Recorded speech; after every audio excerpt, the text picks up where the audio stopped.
was an anti-apartheid activist, politician, and philanthropist who became South Africa's first black president from 1994 to 1999. He was born in Cape Province, South Africa on 18 July 1918, day like this. He died at the age of 95 on 5th December 2013 in Johannesburg. Nelson Mandela was an extraordinary leader who fought for the citizens' rights and was the main influence in removing apartheid, which was practiced as the law of the land in South Africa since 1948. This law not only created the social gap between the whites and the blacks in the country, but also fueled the discrimination against the black population.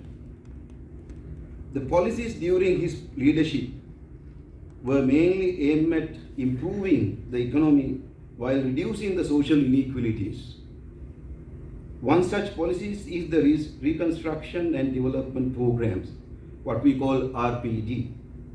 The purpose of this RPD is to overcome the social and economic problem faced by South Africans, such as violence, lack of jobs, of housing, equal access to education and health care as well. At the time of apartheid, there was a division of cities where white people were placed in developing cities while black people were placed in cities that were marginalized and neglected, even their housing was in the forms of huts. So South Africa was a structurally unequal society where black people were visibly marginalized and discriminated on the basis of color of their skin. Nelson Mandela joined the African National Congress, ANC, in 1942, the organization that was aiming for the independence of South African people from apartheid and bringing equal rights for all groups. Mandela was one of the important figures in this movement and played a major role. He has directed peaceful campaigns challenging violence against the government of South Africa and its racial policies for over 20 years.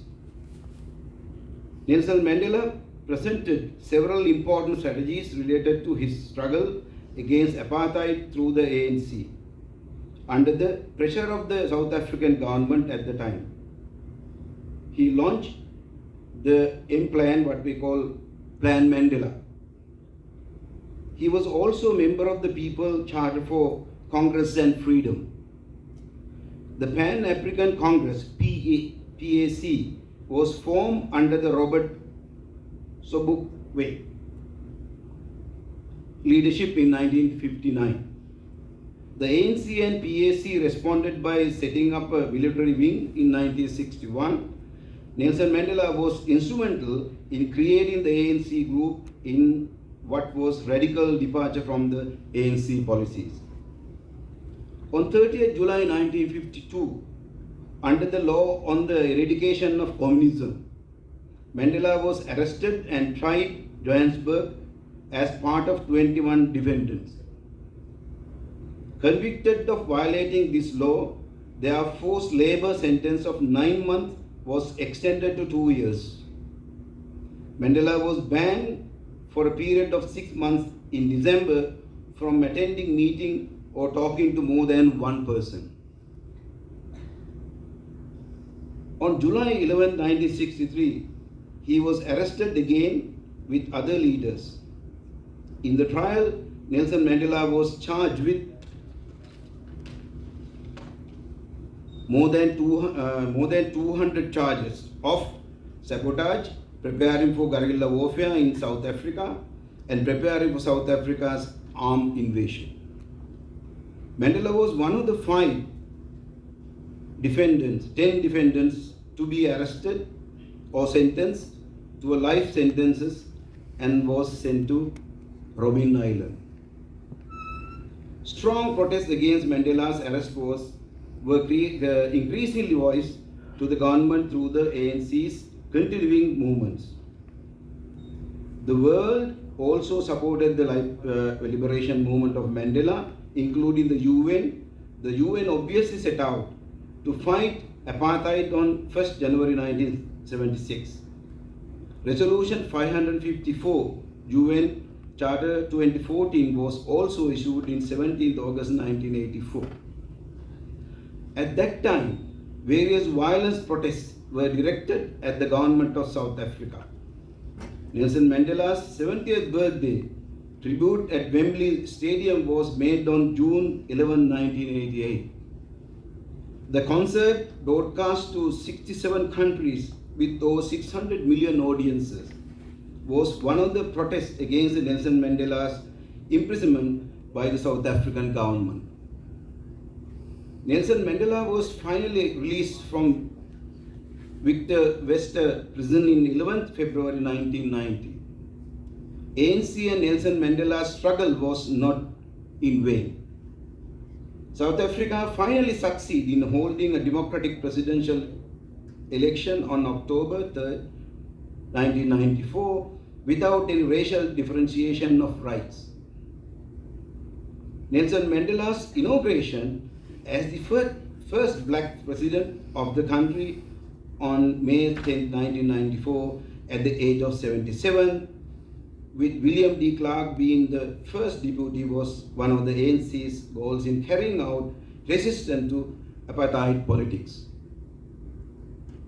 Mandela worked to bring the transition from minority rule and most black apartheid rules from 1994 to June 1999. During the Mandela's era, ANC's strength was its ability to portray itself as a more racially inclusive alternative to South Africa's racially segregated colonial and apartheid ruling parties. Mandela did not respond to narrow African nationalism. His outlook for African nationalism was far more inclusive than those of many leaders in today's Africa. Let me say something about his national reconciliation project, which is also very important for us. As Sri Lankan, we certainly can learn a lesson from his visionary thinking. On many occasions after being elected president, Mandela made more speeches about the beginning of the struggle to make improvement in various fields of life in South Africa based on democracy and respect for equal rights between whites and blacks and other racial groups in South Africa. New challenges for South Africa can be described as, I quote, crafting representative social institutions of deep-seated ethnic rivalries and economic institutions, I unquote. Establishment of institutions representing various parties and obtaining public trust in societies divided by economic, ethnic and social rivalries that ran very deep was very heavy homework for the transitional government. It shows how complex the problem faced by the new South African regime. Mandela's main concerns after being elected president was to create a new patterns of relations that was more harmonious among various different races and ethnicities in South Africa. In the transition period between 1990 and 1994, Mandela and de Klerk played an important role in preventing the occurrence of wider conflicts and violence. It was described that Mandela and de Klerk shared the same essential character of leadership, namely the willingness to change South African political legitimacy based on proportional representation, one thing that had never existed in previous South African political history. De Klerk and Mandela began the process of negotiation and power sharing, which made the process of political transition in South Africa peaceful and a model that should be learned by other countries, particularly by a country like ours. Effort to create a more harmonious and conducive relationship for the development of South Africa in the future began with the reconciliation of various cases of state violence that occurred during the South Africa still shackled in apartheid policies. The term reconciliation itself became very popular in discussing conflict studies precisely because of what various parties and actors in South Africa had tried. The South African phenomena seems to be a kind of textbook for the development of the concept of post-conflict reconciliation because it is considered successful in developing methods to build more stable relationship between previously conflicting actors, more durable peace, and strong legitimacy for post-conflict societies. But efforts to see the phenomena of reconciliation in South Africa are not based solely on optimistic voices. Concerns also emerged regarding efforts to eliminate apartheid in South Africa. Apartheid as a system state policy based on the differentiation of treatment of the state based on race or skin color may be easier to erase or replace. But as an ideology that has been practiced for years and based on patterns of racial relations that have been built for centuries, it was not an easy task. Apartheid is a complex problem. So those who tend to be pessimistic are not arguing about problems of the possibility of the elimination of apartheid, but more of the continuous process needed to carry out the overall elimination of the existence of apartheid at the state level as a policy or at the social level as a values that shape individual behavior in context of social interaction.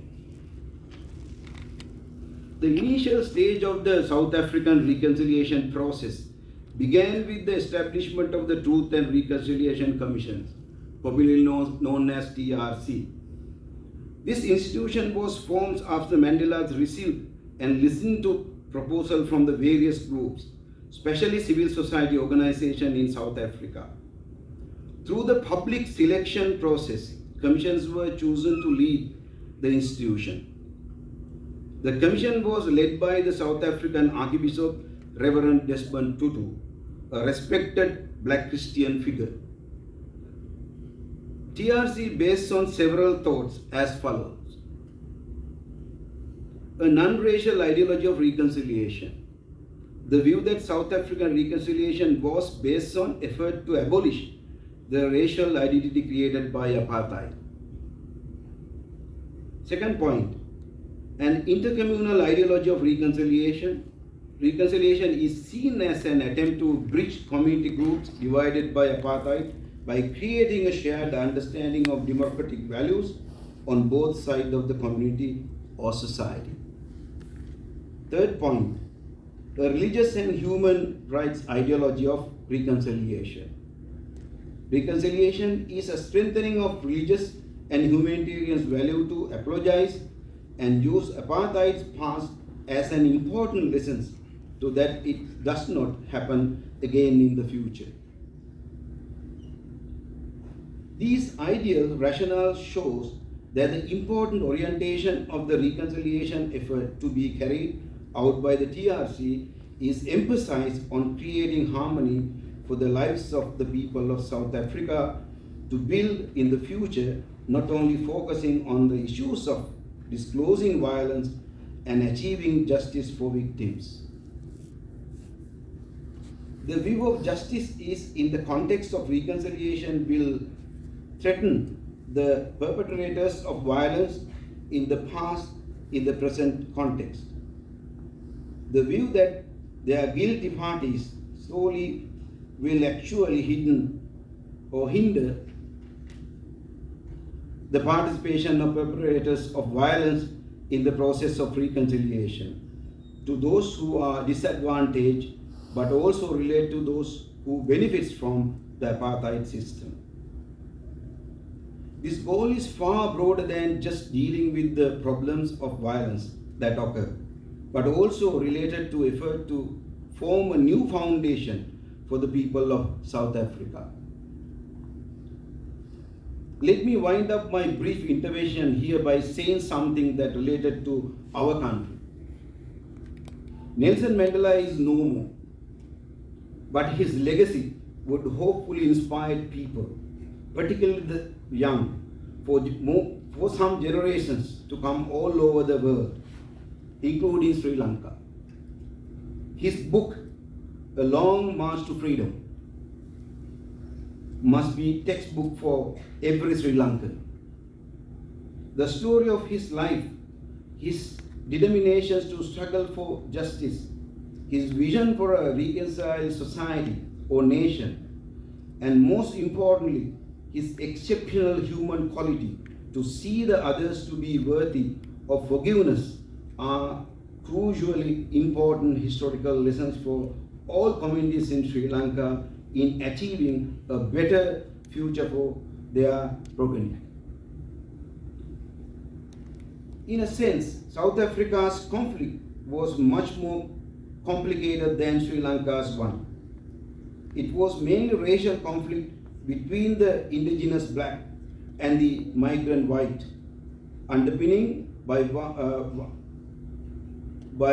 vast economic and class differences. Racial prejudices are naturally much deeper and difficult to reconcile, although equally suspicious. There are no racial differences between the Sinhalese, the Tamil, and the Muslims. They all are come more or less from the same racial stock, if you want to say so. The economic differences are much less accepted in the case of the plantation Tamil. This is not to undermine the feelings of discrimination by minorities in Sri Lanka, often equated with apartheid, but to get a correct comparative picture of the two situations. Perhaps Sri Lanka is much more complicated, at least in one major aspect, with majority sanctions for discrimination naturally difficult to unravel. Mandela said, I quote, very important quotation, people are undoubtedly at fault, but the systems are more at fault than the people. We all are victims of systems. Fascinating quote. It's more appropriate to Sri Lanka today. He appreciated William de Klerk's goodwill, and if not for that goodwill or pragmatism, he wouldn't have been able to achieve what he expected. Mandela realized that freedom in South Africa could have been long delayed, perhaps even after his death. Mandela had a deep sense of justice, not as a revenge, but as a correct the wrong and empower the victims through the truth and appropriate compensation. The South African transition or reconciliation was primarily an internal process, and as a result, it was healthy and sustainable. This is the primary lessons that Sri Lanka should learn. It was a learning process to the people to do away with prejudices, animosity, and hatred. There are 5 summary lessons that perhaps Sri Lanka should try to emulate. After a transition, and in this case, the end of the war in Sri Lanka, reconciliation should take priority. Economy is undoubtedly a supportive factor for reconciliation, but not the primary mover. Reconciliation is foremost a political matter for the leaders to resolve and for the people to support. It is best that the leaders of all sides should take the lead without waiting for another disaster of the kind. The primary responsibility, however, being one of the part of the leaders of the majority community as Nelson Mandela himself embedded.